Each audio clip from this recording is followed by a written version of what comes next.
No episódio de hoje do Bíblia Acolhe, vamos mergulhar num dos capítulos mais intensos do Evangelho de Lucas, o capítulo 8.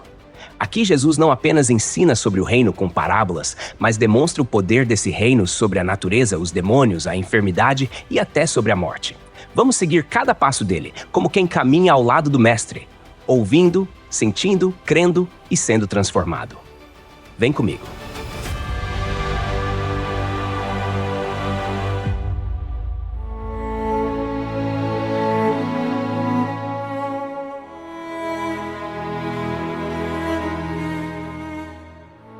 E depois daquele momento intenso com o fariseu Simão, onde uma mulher quebrada lavou os pés de Jesus com lágrimas e perfume, a narrativa continua.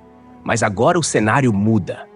O foco já não é mais só em quem precisa ser perdoado, mas em quem foi alcançado, transformado e agora se torna parte do caminhar de Jesus. É como se a câmera saísse da casa de Simão e agora abrisse o plano, mostrando a estrada e quem está andando com ele. Logo no versículo 1 de Lucas, capítulo 8, a gente lê que Jesus ia passando por cidades e povoados, proclamando e anunciando as boas novas do reino de Deus. Não era um discurso religioso, não era só aula, não era só correção moral, era boa notícia. E boa notícia é algo que muda o coração de quem ouve. Imagina ouvir isso numa aldeia pobre, numa vila esquecida, onde o governo romano só chegava com cobrança e opressão. Aquele povo vivia sob um peso enorme, uma mistura de miséria, injustiça social e abandono religioso, porque os fariseus, que eram para cuidar, estavam mais preocupados com regras do que com almas. E aí chega Jesus, dizendo que o reino chegou. E não é um reino com espada, mas com perdão, cura, pão e abraço. E repara bem no texto, Jesus ia passando por cidades e povoados. Ou seja, ele não ficou fixo num lugar. Ele ia até onde as pessoas estavam. Isso aqui tem implicação missionária fortíssima. O reino é movimento, não é só estrutura. O verbo usado aqui no grego para passando é dierchomai, que traz a ideia de ir atravessando, cruzando fronteiras, não só físicas, mas culturais e espirituais também. Onde o religioso não ia, Jesus ia. Onde a sinagoga não chegava, o reino chegava com ele. Ainda no versículo 1, Lucas escreve que os 12 iam com ele. Isso aqui é outro detalhe riquíssimo. Porque os discípulos, aqueles que ele chamou no meio da vida comum, pescadores, cobradores de impostos, gente improvável, agora estão andando com o mestre, aprendendo na prática. Sabe aquele discipulado raiz? Não é só sentar numa cadeira e ouvir. É caminhar, observar, servir junto, ver como Jesus reage a cada situação. Isso forma caráter. Aí no versículo 2 a cena ganha cor nova. E também algumas mulheres que haviam sido curadas de espíritos malignos e de enfermidades. E aqui Lucas, que é o evangelista da inclusão e da misericórdia, não perde a chance de destacar que o ministério de Jesus não era feito só de homens em volta. Tinha mulher também. E não qualquer mulher. Mulheres com passado, com dor, com marcas. E foram curadas. Ou seja, o lugar delas ali não era por favor ou protocolo social, era fruto de libertação. E uma dessas mulheres é citada pelo nome, Maria chamada Madalena, da qual saíram 7 demônios. Agora, 7 aqui não quer dizer só um número, mas sim uma totalidade simbólica. Na cultura judaica, 7 era número de plenitude. Então o texto está dizendo que ela era completamente dominada, completamente cativa e foi completamente liberta. Isso aqui é libertação integral. Não é só o espírito que foi tocado, mas a mente, o corpo, o futuro. E olha que coisa linda, ela não só foi curada, mas agora segue Jesus. Porque quem é transformado de verdade não fica parado. Caminha junto, serve junto, sustenta a missão. E mais, o fato de o texto dar nome a ela, Maria Madalena, mostra que ela tinha relevância. Era conhecida da comunidade cristã. O nome dela não caiu aqui por acaso. Maria de Magdala, uma vila costeira na Galileia, provavelmente ligada ao comércio de peixe salgado, não era exatamente o lugar mais refinado. Mas é de lá que vem essa mulher que agora anda com Jesus. Isso nos ensina que Deus chama e usa gente de todo lugar. E detalhe, ela vai aparecer de novo lá na cruz e na ressurreição. Ou seja, ela não só começou bem, ela permaneceu até o fim. No mesmo versículo 2, o texto continua. Joana, mulher de Cusa, procurador de Herodes. Esse aqui é outro ponto que parece pequeno, mas é gigante. Cusa era um alto funcionário de Herodes Antipas, aquele mesmo que mandou decapitar João Batista. E Joana era sua esposa. Ou seja, alguém que vivia no palácio, no meio da política, da elite. Mas olha só onde ela está agora. No caminho com Jesus. Isso mostra que o evangelho alcança tanto o barraco quanto o palácio. A graça invade qualquer estrutura social. E mais, pensa no conflito que essa mulher vivia. Ela, ligada ao governo que perseguia Jesus, agora andando com ele. Isso aqui mostra coragem, mostra decisão. Não dá para seguir Jesus e continuar do mesmo jeito. Tem ruptura. Joana rompeu com o conforto, talvez com a segurança, e escolheu o reino. Isso é discipulado. E o texto segue. Susana e muitas outras que o serviam com seus bens. Lucas não dá mais detalhes sobre Susana, mas o que importa é que ela está ali. E não está sozinha, tem muitas outras. Mulheres anônimas, mas fundamentais. E sabe como elas participavam? Sustentando com seus bens. Ou seja, elas não só receberam algo, elas retribuíram. Colocaram o que tinham a serviço do reino. Isso aqui derruba aquele mito de que mulher era invisível no ministério de Jesus. Pelo contrário, elas estavam no núcleo, no sustento, na missão. E esses serviam com seus bens, no grego é diakonon, o mesmo verbo usado para serviço de mesa, ministério.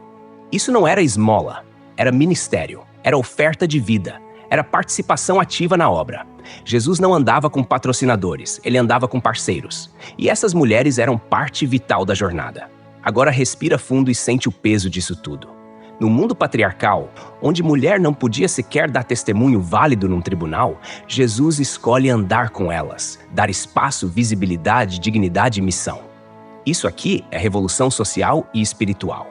E pensa, enquanto os fariseus discutiam pureza ritual, Jesus se cercava de gente com passado sujo, mas com presente transformado. O reino não é uma sala de espera para quem nunca errou. É hospital de graça para quem já caiu e agora quer caminhar curado. Isso é profundo, né? Imagina o quanto essas mulheres ouviram, aprenderam, testemunharam. E pensa em como isso se aplica hoje. Quem sustenta o ministério? Quem caminha com Jesus? Quem coloca sua casa, seu tempo, seu dinheiro, seu nome a serviço do reino?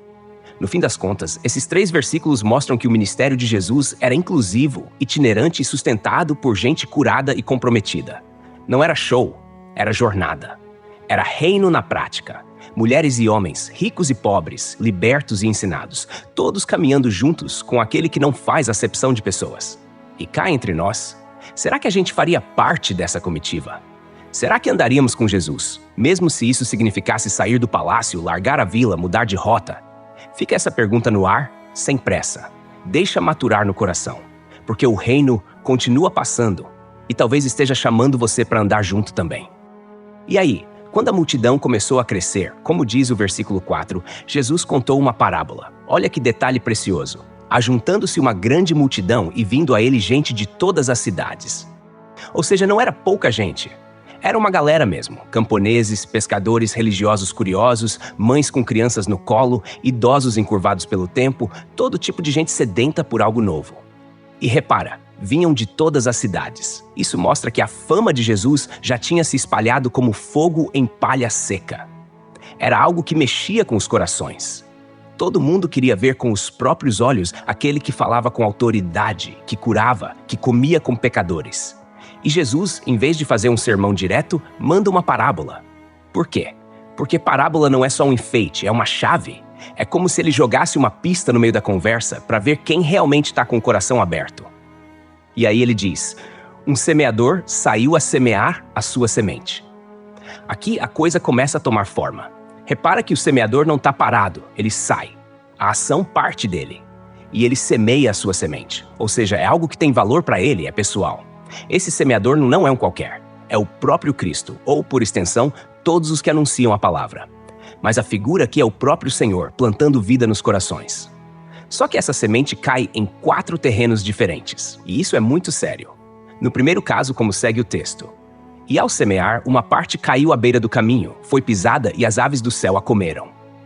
A beira do caminho é aquele solo endurecido, batido pelo andar de muita gente. Nada penetra ali. É o tipo de coração calejado, que já ouviu demais e não escuta mais. Já viu tanta coisa que virou cético. E repara, a semente nem chega a germinar. É comida pelas aves. E quem são essas aves? Jesus mesmo vai dizer depois que representam o diabo, que tira a palavra do coração antes mesmo dela criar raiz. É como uma mente distraída, que ouve a mensagem e já muda de assunto. Nada fica.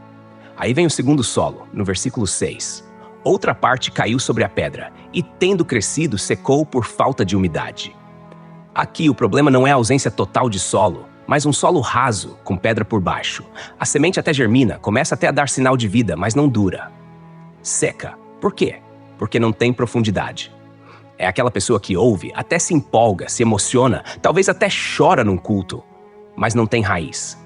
Basta vir a primeira dificuldade, a primeira crítica, o primeiro escândalo e desiste. E repara, Jesus menciona a falta de umidade. Isso é importante, porque a palavra precisa de ambiente. O coração precisa ser regado com oração, comunhão, meditação.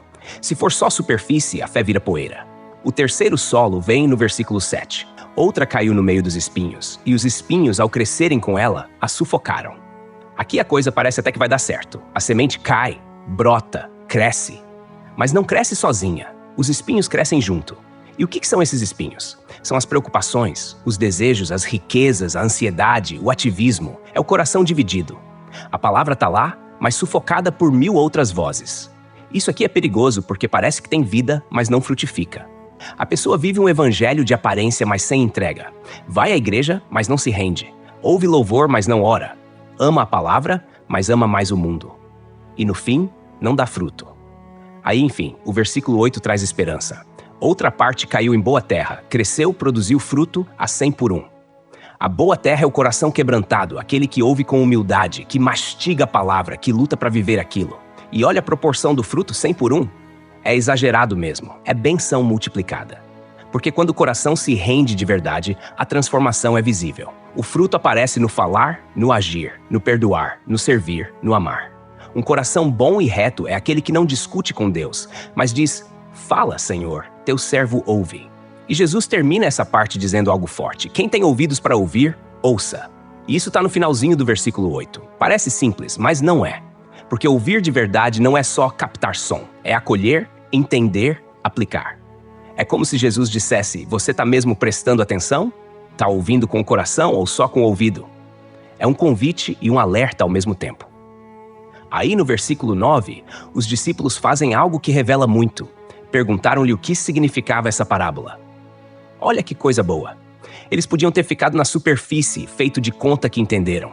Mas não, eles perguntam. E isso mostra que o verdadeiro discípulo não tem vergonha de admitir que precisa de mais. É melhor perguntar e aprender do que fingir e continuar ignorante. E Jesus, como mestre paciente, responde. Só que a resposta dele vem carregada de um princípio espiritual. No versículo 10, ele diz: "A vós outros é dado conhecer os mistérios do reino de Deus. Aos demais fala-se por parábolas, para que vendo não vejam e ouvindo não entendam." Aqui a coisa fica densa. Jesus está dizendo que tem um tipo de revelação que só é acessível para quem tem relacionamento. Para a multidão, ele fala por parábolas. Mas para quem anda com ele, ele explica. Isso não é elitismo espiritual, é realidade do coração. O reino é para todos, mas nem todos o recebem. E essa citação é uma lembrança da profecia de Isaías, que falava de um povo de coração endurecido, que vê, mas não enxerga, que ouve, mas não entende, porque não quer. E então, no versículo 11, Jesus começa a destrinchar a parábola. Este é o significado da parábola. A semente é a palavra de Deus. Pronto, aqui está o centro. A semente não é filosofia, não é conselho, não é autoajuda, é palavra. E palavra com P maiúsculo, é viva, poderosa, cortante. E como toda semente, ela carrega potencial de vida, mas precisa de solo. E aí ele vai explicar cada tipo de terreno. No versículo 12, ele fala do primeiro. Os que estão à beira do caminho são os que ouviram. Depois vem o diabo e tirar-lhes a palavra do coração para que não creiam e sejam salvos. Aqui a coisa é espiritual, não é só distração, é batalha. O inimigo sabe o poder da palavra. Por isso, tenta arrancá-la antes que ela crie raiz. É por isso que muita gente até se emociona ao ouvir o evangelho, mas depois nem lembra do que foi dito. O inimigo tira do coração. E o propósito disso é claro: impedir a fé, impedir a salvação. No versículo 13 ele segue: "Os que estão sobre a pedra são os que, ouvindo a palavra, a recebem com alegria. Estes não têm raiz, creem apenas por algum tempo e na hora da provação se desviam." Essa é a fé superficial. Começa animada, mas não resiste à pressão. É o tipo de pessoa que crê enquanto tudo vai bem, mas quando a vida aperta, abandona. A palavra até foi recebida com emoção, mas não com compromisso. E fé sem raiz é fé sem permanência. Aí no versículo 14, Jesus explica o terceiro grupo. A que caiu entre espinhos são os que ouviram, e no decorrer dos dias foram sufocados com os cuidados, riquezas e deleites da vida, e os seus frutos não chegam a amadurecer. Olha a progressão. Eles ouviram, até começaram bem, Mas no decorrer dos dias, ou seja, com o tempo, as preocupações e as tentações vão tomando espaço. Isso aqui é triste, porque mostra que o perigo não está só no início da caminhada. O risco maior é o desgaste da fé ao longo do tempo. A vida vai se enchendo de outras prioridades e a palavra vai ficando espremida até murchar. E por fim, o versículo 15 traz a boa notícia. A que caiu em boa terra são os que, tendo ouvido de bom e reto coração, retêm a palavra e dão fruto com perseverança. Olha isso, tem que ter coração bom e reto. Isso aqui não é perfeição, é disposição. Gente que ouve e guarda, que mastiga a palavra, que aguenta firme, mesmo quando tudo conspira contra. E mais, frutifica com perseverança. Não é milagre instantâneo. É processo, é regar, esperar, crescer. O reino é feito de frutos reais, e eles vêm com tempo, luta, fé. Agora reflita comigo. Que tipo de solo tem sido o teu coração? Tá ouvindo e esquecendo? Ou tá ouvindo e deixando a palavra criar raiz? Essa parábola não é só uma lição agrícola, é uma radiografia da alma. E Jesus, como bom semeador, ainda está lançando a semente. Cada vez que você ouve a palavra, é uma nova chance de frutificar. A pergunta que fica é: teu coração vai ser caminho, pedra, espinho ou terra boa? Fique em silêncio por um instante e deixe essa pergunta ecoar aí dentro. E aí, logo depois de explicar a parábola dos solos, Jesus emenda algo que à primeira vista parece desconectado, mas que quando a gente olha com atenção, é como se fosse a sequência lógica de quem ouviu a palavra e entendeu a responsabilidade que isso traz.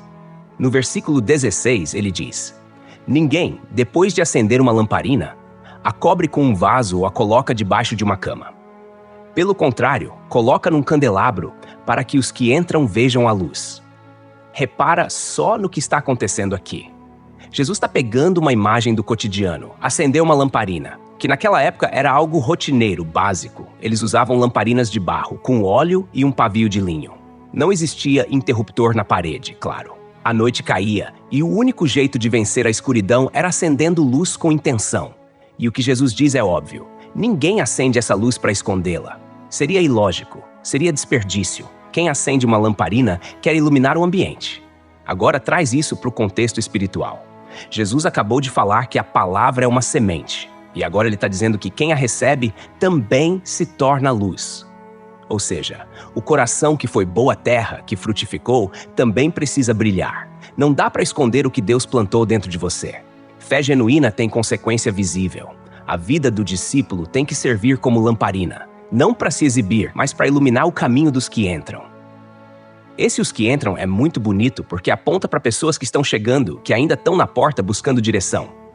E o papel de quem recebeu a palavra é ser referência, é ser ponto de luz. Não é para viver escondido, intimidado, calado.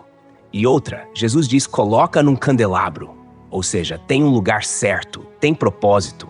A vida iluminada não é para causar espetáculo, mas para cumprir missão. Não é sobre aparecer, é sobre clarear.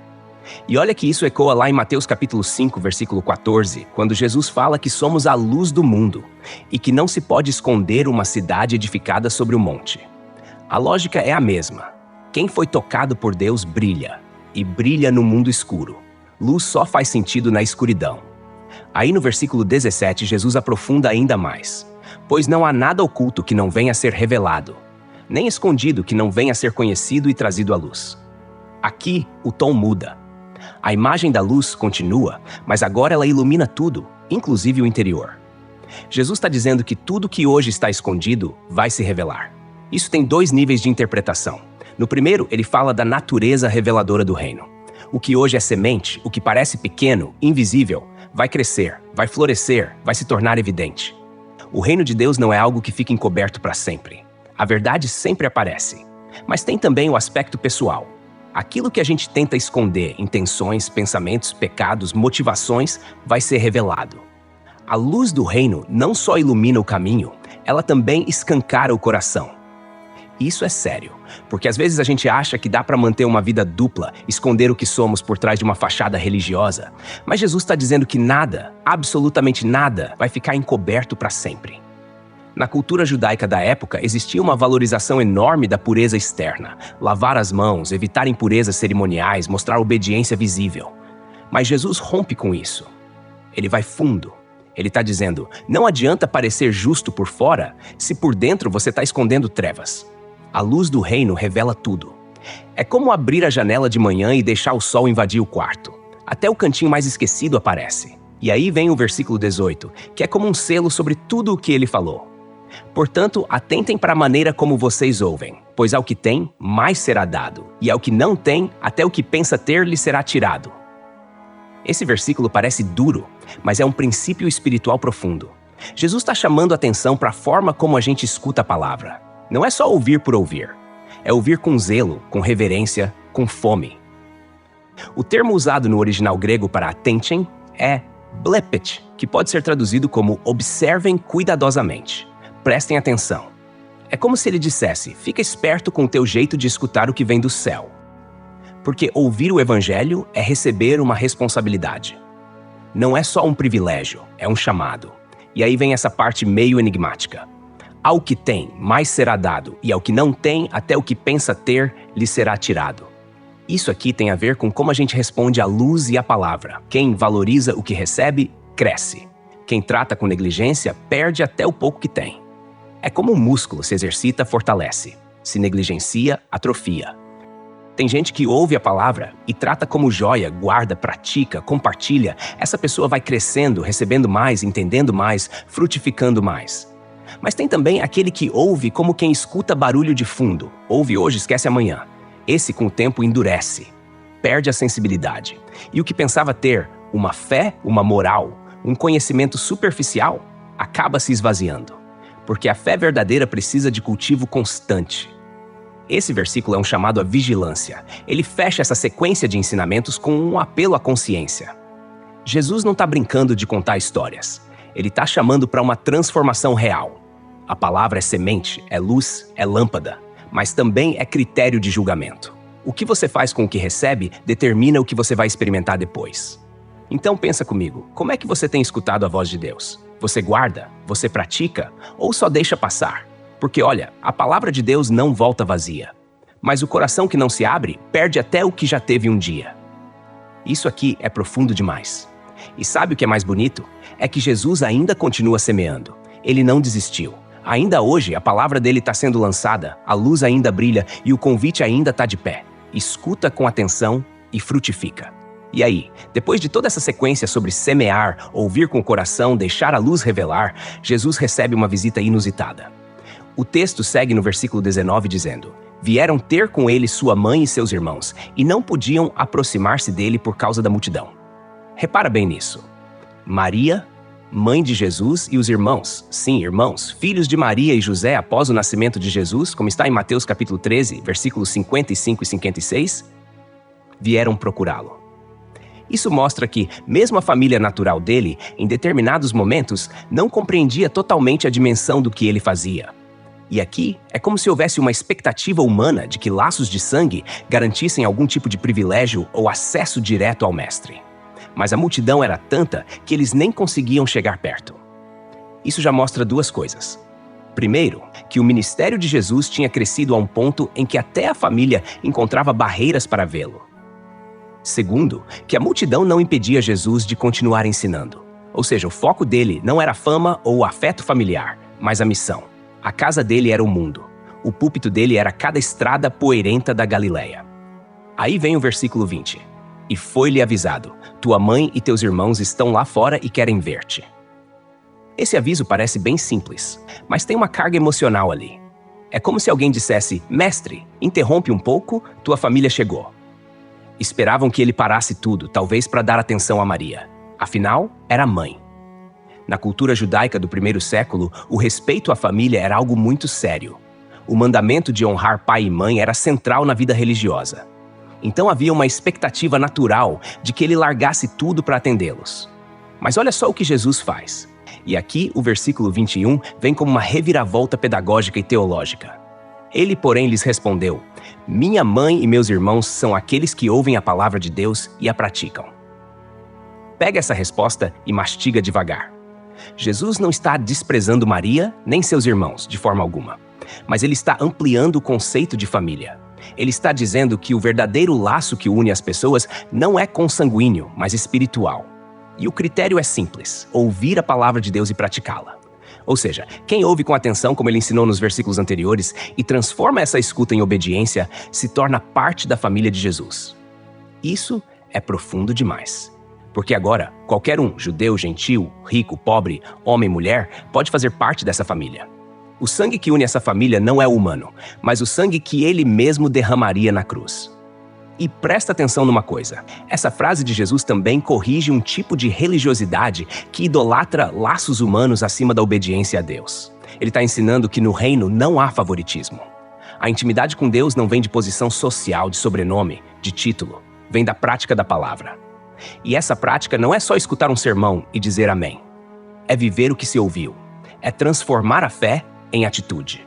O verbo que Jesus usa aqui, ouvir e praticar, mostra que não adianta ser bom ouvinte se não houver resposta prática. É como Tiago escreveu na sua carta, capítulo 1, versículo 22. Sejam praticantes da palavra e não apenas ouvintes, enganando a si mesmos. Ou seja, o discípulo verdadeiro é aquele que transforma escuta em ação, teoria em vida, doutrina em prática. Esse é o irmão de Jesus. Essa é a irmã. Essa é a mãe. E é interessante notar que Lucas posiciona esse episódio justamente depois da parábola do semeador. Não é coincidência. O terreno que dá fruto é o que ouve e pratica. E agora Jesus diz que esses que ouvem e praticam são a verdadeira família dele. A conexão é clara. O discípulo frutífero não só brilha como luz, mas também entra para dentro da casa, é acolhido como família. Não é mais só multidão, é relacionamento. Isso aqui também serve como consolo e esperança. Talvez alguém que me lê ou me ouve hoje não tenha família estruturada ou se sinta isolado. Mas Jesus está dizendo, se você ouve e vive o que eu ensino, você é da minha família. E isso não é figura de linguagem, é vínculo eterno, é aliança. Então pensa comigo, que tipo de laço você tem cultivado com Jesus? É só admiração distante de multidão? Ou é obediência que cria comunhão? Porque no final ele não chama só para seguir de longe, ele chama para entrar na casa, sentar à mesa, ser família. E isso, meu irmão, minha irmã, isso é uma das maiores alegrias do reino. E então, como que numa transição natural da teoria para a prática, a narrativa de Lucas capítulo 8 nos leva para dentro de uma experiência vívida. Já que Jesus tinha acabado de ensinar que ouvir e praticar a palavra é o que define o verdadeiro discípulo, agora ele vai mostrar, com uma situação real, o que significa confiar de fato, mesmo quando tudo à volta grita o contrário. No versículo 22 está escrito: Aconteceu que num daqueles dias, entrou ele num barco com seus discípulos e disse-lhes: Passemos para a outra margem do lago. E partiram. Parece uma frase simples, mas tem uma densidade enorme. Primeiro, num daqueles dias, já indica que era algo corriqueiro, parte da rotina do ministério itinerante de Jesus. Ele entra num barco, provavelmente um daqueles usados para pesca no Mar da Galileia, que na verdade é um grande lago de águas doces, com cerca de 13 quilômetros de comprimento por 7 de largura, rodeado por colinas. Era comum atravessar de uma margem a outra, especialmente quando ele queria fugir das multidões ou alcançar novas aldeias. Agora presta bem atenção, Jesus mesmo dá a ordem, passemos para a outra margem. Ele não está sugerindo, ele está conduzindo. Ou seja, é ele quem inicia o movimento. E esse detalhe é vital, porque muitas vezes a gente pensa que se foi Deus que mandou, tudo vai ser tranquilo. Mas essa história vai mostrar que mesmo quando é o próprio Cristo quem direciona, o mar pode se revoltar. E isso não invalida a presença de Deus. Na verdade, é aí que a fé é provada. No versículo 23, Lucas continua: Enquanto navegavam, ele adormeceu. Sobreveio uma tempestade de vento no lago. Enchiam-se de água e estavam em perigo. Aqui a cena muda completamente. Jesus dorme. E isso é profundamente humano. Mostra que ele não apenas era o Filho de Deus, mas também o Filho do homem, que se cansava, que se entregava ao repouso. E olha só o contraste. O Criador das ondas está dormindo, enquanto as ondas se levantam. Agora, o que vem em seguida é algo muito conhecido por quem vivia naquela região. O Mar da Galileia, cercado por vales profundos e montanhas, era propenso a mudanças bruscas de clima. Ventos vindos do Monte Hermon podiam descer repentinamente, provocando tempestades violentas, com ondas que ameaçavam virar embarcações. E foi exatamente isso que aconteceu. Sobreveio uma tempestade de vento. No original grego, a palavra usada para tempestade é lailaps, que indica uma violenta agitação de vento, algo como um furacão local. Era coisa séria. E o texto é claro: enchiam-se de água. Ou seja, o barco estava quase afundando. Isso aqui não é figura de linguagem, é real. E eles estavam em perigo. Essa expressão em grego, ekindindineon, vem de kindinos, que significa estar em risco iminente de morte. Os discípulos, muitos deles pescadores experientes, sabiam que aquele tipo de tempestade não era comum, era grave. Agora presta atenção num detalhe espiritual aqui. Jesus está no barco, e mesmo assim, a tempestade vem. Isso derruba aquele evangelho distorcido que diz que se Jesus está com você, tudo vai ser calmo. Não. Às vezes o barco vai balançar sim, mas ele continua presente.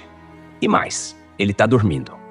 Não porque não se importa, mas porque confia no plano do Pai. Isso mostra domínio absoluto da situação. Enquanto tudo à volta grita caos, Jesus repousa em paz. No versículo 24, a tensão atinge o ápice. Chegando-se a ele, despertaram-no dizendo: Mestre, mestre, estamos perecendo. Então, levantando-se, repreendeu o vento e a fúria da água. Tudo cessou e fez-se bonança. Aqui a coisa fica ainda mais bonita. Os discípulos em pânico acordam Jesus. O chamado mestre, mestre repetido, mostra desespero, urgência. Eles reconhecem a autoridade dele, mas estão tomados pelo medo. É aquele clamor que a gente faz quando percebe que não dá mais para controlar as coisas com a própria força. E Jesus? Ah, Jesus! Ele se levanta. E não levanta correndo, agitado. Ele se levanta como quem tem autoridade. E o que ele faz? Ele repreende o vento e a fúria das águas. O verbo aqui é forte, epetimezen, o mesmo usado quando ele expulsava demônios. Ou seja, Jesus fala com as forças da natureza como quem fala com o espírito maligno, com autoridade soberana. Isso mostra que, para ele, a criação está debaixo do seu comando. E de imediato, tudo cessa. Do caos à calmaria em segundos. Se fez bonança. O termo no grego indica não só calmaria, mas uma paz total. Não é só que a tempestade parou, é que o mar se aquietou completamente, como um lago espelhado ao amanhecer. E aí, no versículo 25, Jesus vira para os discípulos e lança uma pergunta que rasga o peito. Onde está a vossa fé? Essa pergunta não é acusatória, é pedagógica. Jesus não está envergonhando, mas chamando a reflexão. Ele está dizendo, vocês me viram curar, me ouviram ensinar, me chamaram de mestre, mas onde foi parar a fé de vocês quando o vento soprou? Isso aqui é uma lição para todos nós. A fé que a gente professa na calmaria precisa continuar viva na tempestade. Fé verdadeira não é ausência de medo, é presença de confiança, mesmo quando tudo parece fora de controle. E o versículo termina com os discípulos temendo e maravilhados, dizendo uns aos outros, quem é este que até os ventos e as águas dá ordens e eles lhe obedecem? Eles ficaram boquiabertos, porque até então eles tinham visto curas, palavras poderosas. Mas agora a criação se curva diante dele. Isso foi diferente. Isso tocou uma dimensão ainda mais profunda. Eles não só viram o poder, mas sentiram que estavam diante de alguém que não era apenas um profeta. O mar o obedeceu. O vento cessou com uma palavra. Quem poderia fazer isso senão o próprio Deus? A pergunta deles não é só curiosidade, é espanto. É reverência. É o início de uma revelação maior. Eles começam a perceber, ali no silêncio do mar que agora estava calmo, que Jesus não era apenas alguém enviado por Deus. Ele era Deus, presente no barco, no meio da tempestade, no controle da história. E aí a gente para e pergunta, e se fosse com a gente naquele barco? A gente estaria como os discípulos, desesperado achando que vai morrer, ou descansando como Jesus, confiando que se ele disse vamos para outra margem, então a tempestade não é o fim. Porque olha, se Jesus está no barco, a promessa permanece. A margem existe. E a paz não é a ausência de vento. É a certeza de que ele tem autoridade sobre o vento. E então, depois da tempestade se calar e o coração dos discípulos ainda pulsar entre medo e maravilhamento, Jesus e o grupo finalmente chegam a outra margem, como ele mesmo tinha dito lá no início. O versículo 26 começa assim. Então rumaram para a terra dos Gerazenos, que fica de fronte da Galileia. Olha só que importante.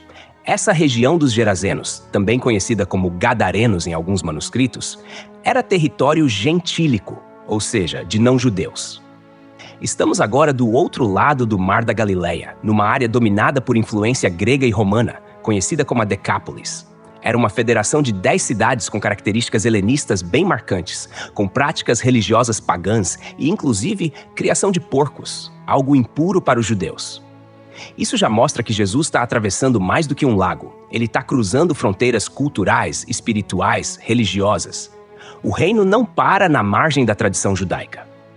Ele avança até o outro lado, onde ninguém esperava.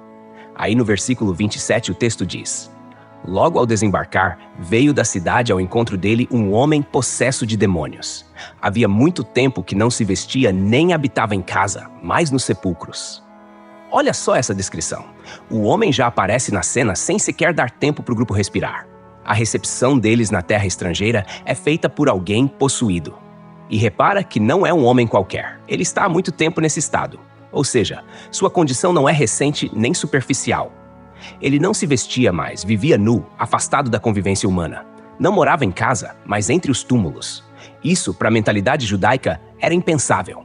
Ele vivia em constante impureza, pelos demônios, pela nudez e por habitar nos sepulcros, lugares considerados ritualmente contaminados. Esse homem, aos olhos da sociedade, era irrecuperável. Mas Jesus não se assusta. A presença dele naquele território já mostra propósito. Ele foi até ali por aquele homem. E é isso que o versículo 28 nos revela de forma dramática. Ao ver Jesus, prostrou-se diante dele e gritou com voz forte: que tenho eu contigo, Jesus, Filho do Deus Altíssimo? Peço-te que não me atormentes. Olha só, o homem corre na direção de Jesus. Mas quem se manifesta ali falando não é apenas o homem, é o que está dentro dele. O demônio reconhece Jesus. E reconhece como Filho do Deus Altíssimo. Isso aqui é forte demais. A autoridade de Jesus é reconhecida até pelo reino das trevas. E veja, esse reconhecimento não é a adoração voluntária, é submissão forçada. O demônio sabe quem está diante dele. E mais, implora para não ser atormentado. Ou seja, mesmo antes de qualquer palavra de comando, a presença de Jesus já era juízo para o inferno. No versículo 29, o evangelista explica: porque Jesus ordenara ao espírito imundo que saísse do homem, pois muitas vezes se apoderava dele. Embora o amarrassem com cadeias e grilhões, quebrava as cadeias e era impelido pelo demônio para os desertos. Aqui a gente entende o cenário completo. Jesus já havia dado ordem para o demônio sair. E a descrição do estado do homem mostra como ele estava dominado. Ele era uma ameaça, um perigo, um peso para a cidade. A comunidade tentou resolver com amarras, correntes, exclusão. Mas nada segurava aquele sofrimento. O mundo só sabia conter. Mas Jesus veio para libertar. E olha o detalhe: o homem era impelido para os desertos, lugares de morte, solidão, aridez. O inimigo sempre conduz para isolamento e destruição. Mas Jesus conduz para comunhão e vida. É o contraste entre o que o inferno faz com uma alma e o que a presença do Salvador faz. Aí, no versículo 30, Jesus pergunta: qual é o teu nome? E ele respondeu: Legião, porque tinham entrado nele muitos demônios. Essa pergunta não é porque Jesus não sabia. Ele sabia de tudo. Mas a pergunta é pedagógica, reveladora. Ele está expondo a gravidade do caso para o entendimento dos discípulos e para a posteridade. E a resposta assusta: legião. No contexto romano, uma legião era um grupo de até 6.000 soldados. Não quer dizer que havia exatamente esse número de demônios no homem, mas mostra que ele estava tomado, dominado, cercado espiritualmente por uma força opressiva organizada. Era como se sua identidade tivesse sido apagada. Ele não dizia mais seu nome pessoal, ele era chamado pelo nome do que o dominava. Isso é o retrato do que o pecado faz com o ser humano. Rouba o nome, rouba o rosto, rouba a voz. No versículo 31, o texto mostra um clamor: e rogavam-lhe que não os mandasse para o abismo. Aqui, os demônios falam no plural. Eles sabem que o destino final deles é o abismo, o lugar de juízo eterno, como aparece em Apocalipse capítulo 20. E estão tentando adiar esse juízo. Eles não querem sair da região. E é importante notar, mesmo as forças do inferno precisam da permissão de Jesus. Isso deixa claro quem está no controle absoluto. Aí no versículo 32, a narrativa toma um rumo inesperado. Ora, andava ali pastando no monte uma grande manada de porcos. Só esse detalhe já mostra que estamos numa terra gentílica. Os porcos eram animais impuros segundo a lei de Moisés, e um judeu piedoso jamais criaria ou consumiria porco. Mas naquela região pagã, eles eram criados normalmente, até em grande quantidade. A palavra manada aqui indica centenas, talvez milhares. E no versículo 33, acontece o que parece um escândalo. Então os demônios suplicaram a Jesus que os deixasse entrar neles. Jesus lhes deu permissão, e saindo os demônios do homem, entraram nos porcos, e a manada precipitou-se despenhadeiro abaixo, no lago, e se afogou. Olha que cena! Os demônios saem do homem com permissão de Jesus e entram nos porcos, e o resultado é destruição imediata. A manada se joga no precipício e se afoga. Isso mostra duas coisas. Primeiro, os demônios são agentes de morte. Onde eles atuam, o resultado é destruição. Segundo, a libertação daquele homem custou o preço de uma grande quantidade de animais. E isso é simbólico. Uma vida humana, por mais degradada que esteja, tem mais valor diante de Deus do que qualquer posse material. Aquela comunidade perdeu uma fortuna em porcos. Mas um homem foi salvo. Um homem foi devolvido para a vida, para o convívio, para a dignidade. Aí no versículo 34 vemos a reação. Ao verem o que acontecera, os que cuidavam dos porcos fugiram e foram anunciá-lo na cidade e nos campos. Eles ficaram apavorados. Viram os porcos se lançando no lago e, sem entender o que tinha acabado de acontecer, correram para contar. Repara, não foram contar sobre o homem liberto. Foram contar sobre a manada perdida. O foco deles estava na perda econômica. E isso é um retrato da mentalidade do mundo. Valoriza mais os bens do que as pessoas. No versículo 35, a cena é de impacto. Então o povo saiu para ver o que acontecera. E chegando a Jesus, acharam o homem de quem haviam saído os demônios, vestido em perfeito juízo, assentado aos pés de Jesus, e ficaram com medo. Agora presta atenção nesse retrato final. O homem que antes andava nu nos sepulcros, gritando como um animal, agora está vestido, calmo, com lucidez e olha só, assentado aos pés de Jesus. Isso é símbolo de discípulo. Ele passou do tormento à paz, do caos à comunhão. Ele não só foi liberto, ele foi restaurado. E a cidade inteira viu isso. E em vez de se alegrar, ficou com medo. Porque o reino sempre confronta. A transformação genuína mexe com estruturas, com comodismos, com valores. E o versículo 36 confirma.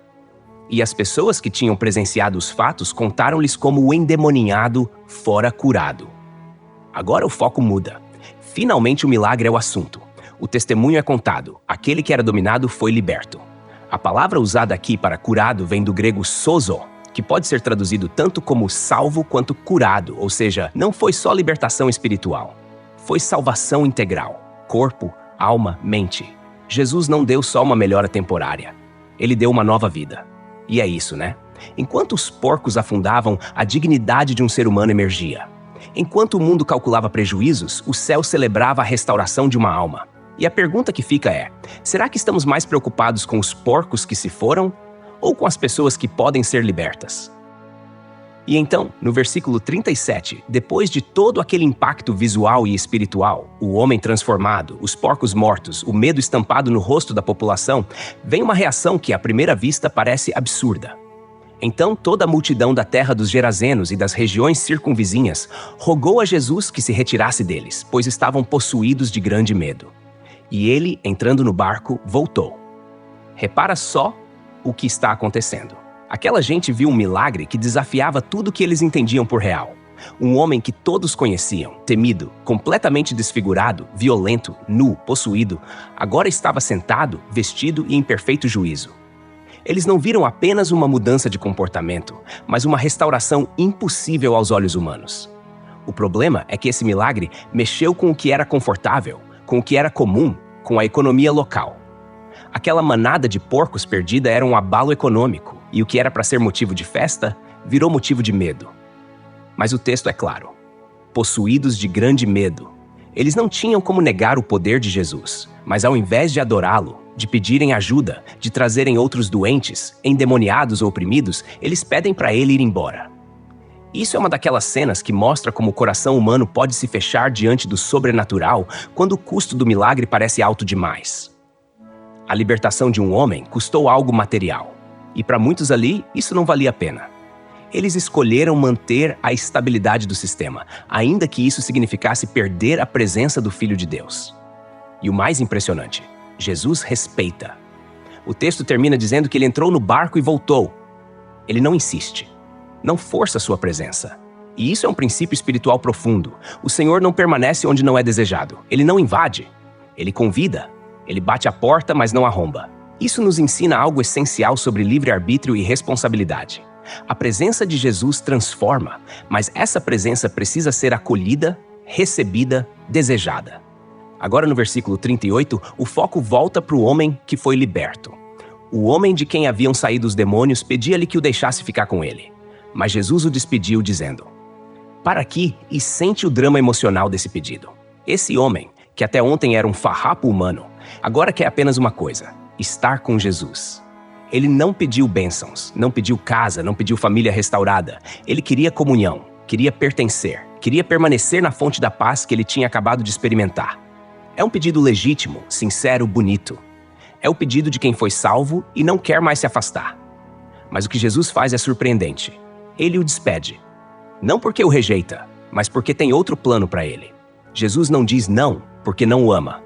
Diz não porque o ama tanto que agora quer usá-lo. E isso é precioso demais. O discipulado não é apenas sentar aos pés do Mestre. Às vezes é sair de onde estávamos e voltar ao mundo para ser sal e luz. E o chamado de Jesus para esse homem é justamente esse. Aí vem o versículo 39, que é uma pérola de missão. Volta para tua casa e conta tudo o que Deus fez por ti. E ele foi anunciando por toda a cidade tudo o que Jesus lhe fizera. Olha que coisa linda. Jesus dá a ele uma missão. Volta para tua casa. Aquela mesma casa de onde ele tinha sido expulso, aquele povoado que o temia, aquela sociedade que o havia sepultado em vida. Volta para lá. Volta restaurado. Volta como testemunha. E a ordem é clara. Conta tudo o que Deus fez por ti. Mas repara num detalhe fino. Jesus diz tudo o que Deus fez, e o homem vai e anuncia tudo o que Jesus lhe fizera. Isso é teologia na veia. Lucas, de forma sutil, está igualando a ação de Deus à ação de Jesus. Ou seja, quando o homem testemunha sobre o que Jesus fez, ele está obedecendo exatamente o que Jesus mandou. Porque Jesus é Deus em ação, Deus em carne, Deus que liberta e restaura. E esse homem, ele obedece, ele vai. Ele se torna o primeiro missionário enviado por Jesus a uma região gentílica. Antes mesmo da grande comissão, antes da cruz, antes de Atos dos Apóstolos, esse ex-endemoniado já está anunciando. E olha, não é um discurso teológico, nem uma formação rabínica. Ele só fala o que Jesus fez por ele. Isso é evangelismo puro, simples e poderoso. E pensa bem, esse homem que antes andava entre os mortos agora anuncia vida. Aquele que antes vivia nu, desfigurado, agora anda de pé, com dignidade, com uma mensagem que confronta toda a cidade. Ele não precisou de púlpito, o corpo dele era o testemunho. A história dele era o sermão. No fim, o que Jesus não pôde fazer na cidade por causa da rejeição, ele plantou no coração de um homem transformado. E esse homem virou o farol de luz que os gerazenos inicialmente recusaram. Porque é assim que o reino funciona. Mesmo quando as portas se fecham, Deus encontra uma brecha para semear redenção. Agora pensa comigo. Será que a gente teria coragem de voltar para nossa própria cidade e dizer: olha o que Jesus fez comigo? Será que somos como aquela multidão que pede para Jesus se retirar quando ele bagunça nossos sistemas? Ou somos como esse homem, que mesmo sem entender tudo, obedece e vira um sinal vivo de que o reino chegou? E aí no versículo 40 o cenário muda de novo. Jesus volta do território dos gerazenos para o lado judaico do Mar da Galileia, e o texto diz assim: quando Jesus voltou, a multidão o recebeu com alegria, porque todos estavam esperando por ele. É um contraste gritante com o que acabou de acontecer. Lá, na terra dos gentios, pediram para ele ir embora. Aqui na Galileia, o povo estava sedento, esperando com expectativa. Essa acolhida calorosa mostra que, apesar das perseguições e da tensão crescente com os líderes religiosos, o povo ainda via em Jesus uma esperança. E mais, eles esperavam por ele. Ou seja, sabiam que ele voltaria. Isso revela uma confiança simples, mas poderosa, como de quem crê que, mesmo se afastando por um tempo, Jesus sempre volta. E então, no versículo 41, a narrativa ganha um nome. Então veio um homem chamado Jairo, que era chefe da sinagoga. Prostrando-se aos pés de Jesus, rogava-lhe que fosse à sua casa. Aqui o texto apresenta um personagem que representa tudo o que o homem liberto dos demônios não representava: ordem, posição, dignidade. Jairo não era qualquer um. Como chefe da sinagoga, ele era responsável pela supervisão do culto, pela organização da leitura das escrituras, pela vida religiosa do povo. Ele era, portanto, um homem respeitado, um líder. E aqui está ele, de joelhos, aos pés de Jesus. Essa cena é rica de significado. Um homem de autoridade reconhecendo uma autoridade superior. E não só isso, ele roga, ou seja, suplica e insiste com intensidade.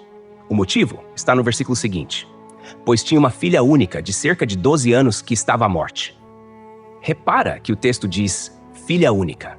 Esse detalhe é precioso, Numa sociedade patriarcal, onde filhos homens eram vistos como herança e continuação da linhagem, uma filha única era uma joia rara, emocionalmente e muitas vezes economicamente. E ela tinha cerca de 12 anos. Essa idade marca a passagem da infância para a puberdade no contexto judaico. É a idade em que a menina se tornava filha da lei, com responsabilidades religiosas. É como se aquela vida estivesse prestes a florescer e, ao mesmo tempo, prestes a desaparecer. Isso aumenta a tensão do texto. A urgência de Jairo é a urgência de um pai diante da ameaça da morte. Ele corre até Jesus não como líder, mas como pai. E Jesus vai com ele. Mas aí, no meio do caminho, Lucas quebra a narrativa. Ainda no versículo 42 vem o detalhe. E enquanto ele ia, as multidões o apertavam. Agora imagina a cena. Jairo ansioso, andando ao lado de Jesus, tentando abrir caminho no meio de uma multidão que se aglomera, que empurra, que aperta. O verbo aqui é forte. Jesus não estava apenas cercado. Ele estava sendo comprimido, sufocado pela multidão. Isso é importante porque vai mostrar que, mesmo em meio ao caos humano, Jesus percebe o indivíduo. E aí, no versículo 43, surge uma mulher. E certa mulher que havia 12 anos vinha sofrendo de uma hemorragia e gastara com os médicos todos os seus haveres, sem que por ninguém fosse curada.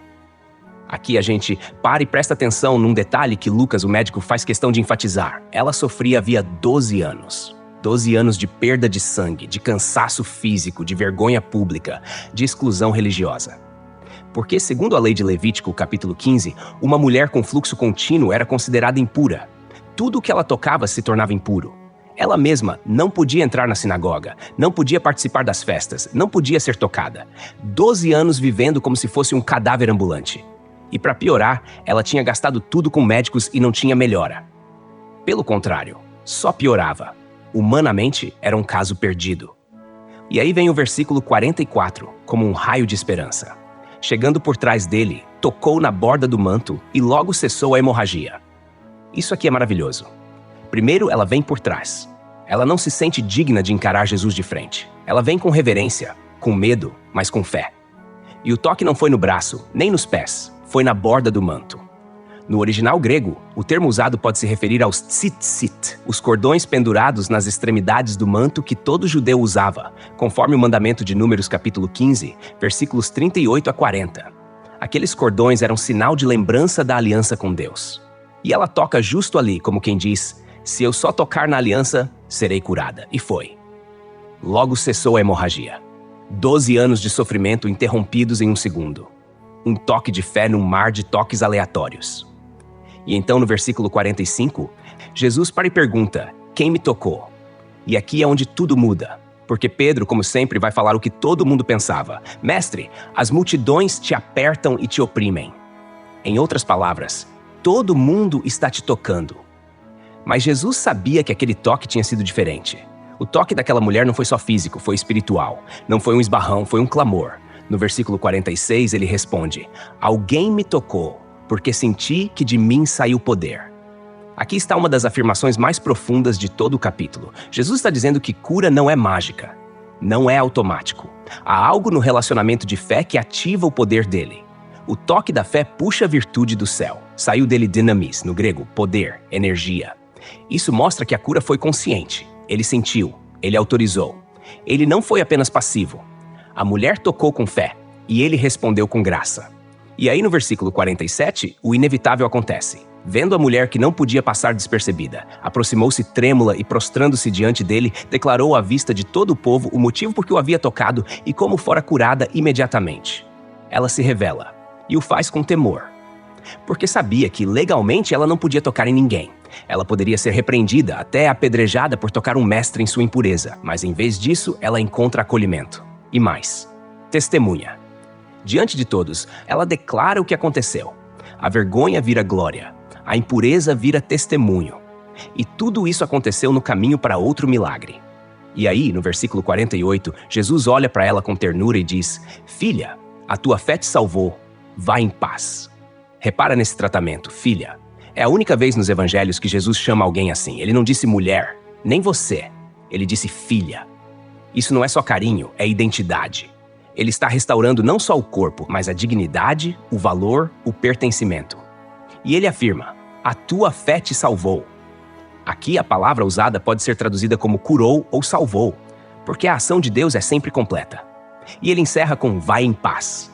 No hebraico seria algo como shalom, que não significa só ausência de guerra, mas plenitude, harmonia, cura total.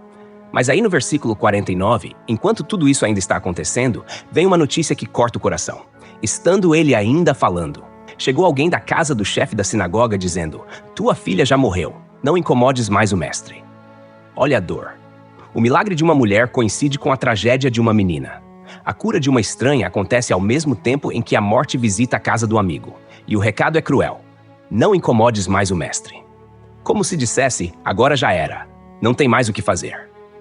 É uma fala que mistura luto com ceticismo. É a voz da desesperança. Mas o que essas pessoas não sabiam é que o mesmo Jesus que cura uma mulher depois de 12 anos de hemorragia também pode ressuscitar uma menina de 12 anos à beira do túmulo. E aí, a história ainda não terminou. Porque quando parece que tudo acabou, é justamente aí que Jesus mais surpreende. E então, com aquele silêncio pesado que paira quando a notícia da morte chega, o versículo 50 rompe com uma resposta que só podia vir de Jesus. Mas Jesus, ouvindo isso, respondeu a Jairo: não temas, crê somente e ela será salva. Repara comigo, Jairo tinha acabado de ouvir o que nenhum pai quer ouvir: tua filha morreu. Era como se todas as forças se esvaíssem do corpo dele ali mesmo. A fé que o fez sair de casa, a fé que o sustentou durante a espera, enquanto Jesus parava para atender outra pessoa, pareceu ter sido vencida pelo tempo. Mas Jesus ouve a notícia e antes mesmo de Jairo responder, toma a frente. Não temas. Esse verbo está no imperativo. Jesus não dá um conselho, dá uma ordem, como quem diz, não deixa o medo entrar agora. E em seguida ele reforça, crê somente. No original grego é ainda mais direto, continua crendo, ou seja, Jairo já tinha fé. O que Jesus está dizendo é, não pare agora. Não deixe que a realidade ao teu redor anule o que você creu quando saiu de casa. E aí, no versículo 51, a narrativa se move. Tendo chegado à casa, não permitiu que ninguém entrasse com ele, senão Pedro, João, Tiago e o pai e a mãe da menina. Olha só o cuidado de Jesus. Ele chega na casa, mas limita quem entra. Ele afasta a multidão. E leva consigo apenas 3 dos discípulos mais íntimos, Pedro, João e Tiago. Esse grupo aparece também em outras experiências de revelação mais profunda, como na Transfiguração e no Getsemane. Aqui, mais uma vez, eles vão testemunhar algo que não era para todos os olhos.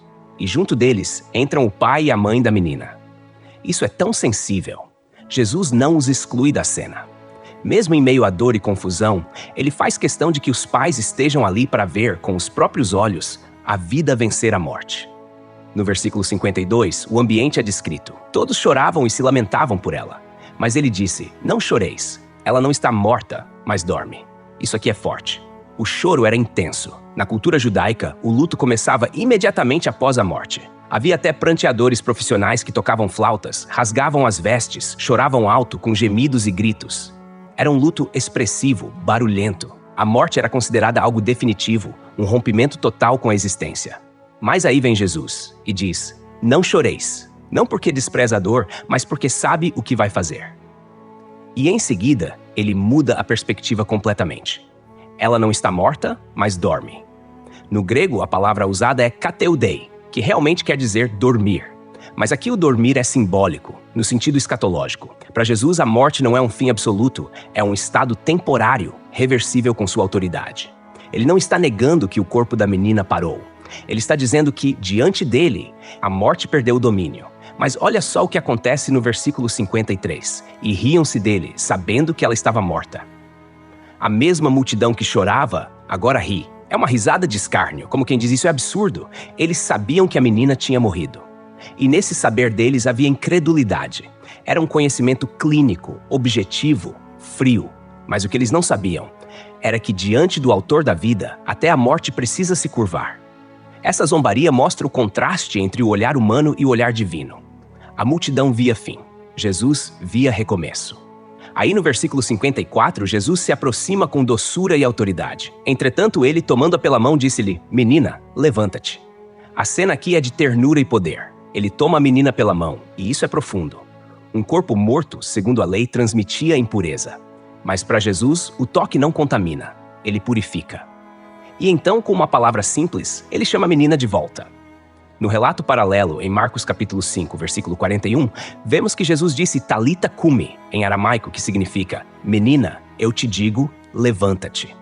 Aqui Lucas nos dá a essência da ordem, levanta-te.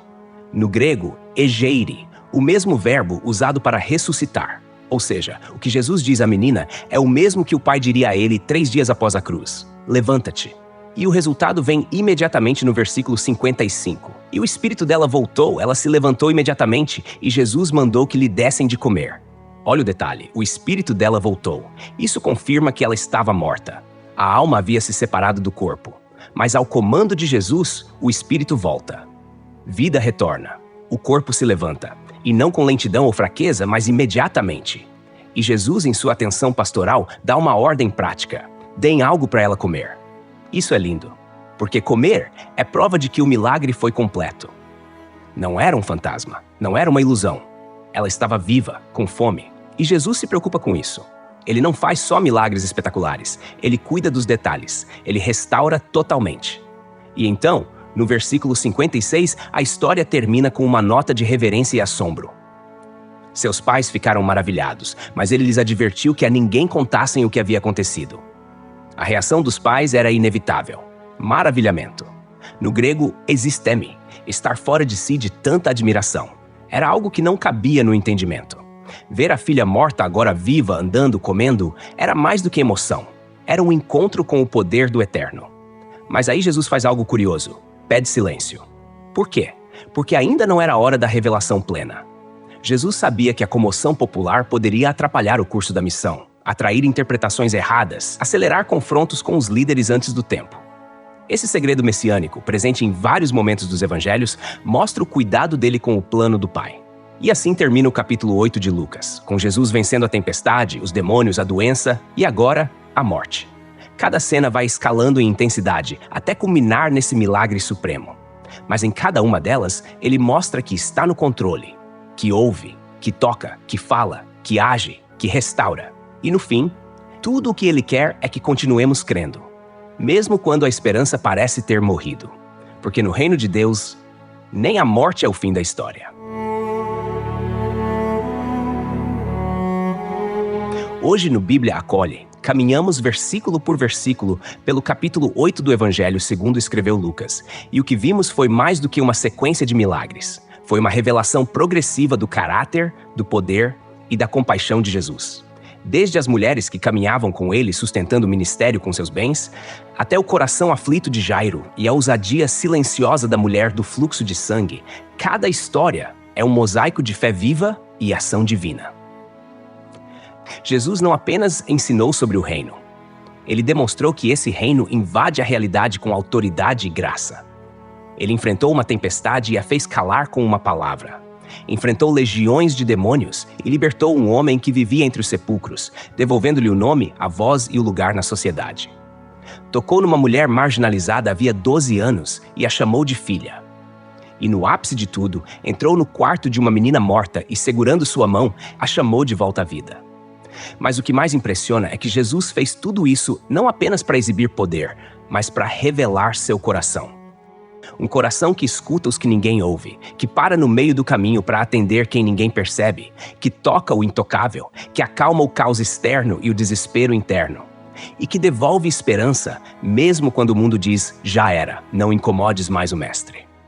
Ele é mestre, sim, mas não só de palavras, é mestre da vida, da morte, do tempo, da eternidade. E o que ele nos disse durante todo o capítulo foi, não temas, crê somente. Se você está se sentindo como aquela mulher, sem nome, sem força, tentando apenas tocar o manto, ou como Jairo, desesperado por uma intervenção que parece atrasada, lembra, Jesus vê, Jesus ouve, Jesus age. Ele sempre chega. E quando chega, a morte tem que sair pela porta dos fundos. Que hoje a tua fé se levante. Que teu coração receba de novo a esperança. Porque Jesus continua cruzando mares, enfrentando ventos, atravessando cidades, só para alcançar o teu coração. E a pergunta que fica ecoando é, você vai recebê-lo como a multidão que o esperava com alegria? Ou vai pedir para ele ir embora como os gerazenos, porque o milagre te assusta mais do que a prisão em que você se acostumou? Até a próxima, aqui no Bíblia Acolhe, onde mais do que entender, a gente acolhe o que Deus está falando.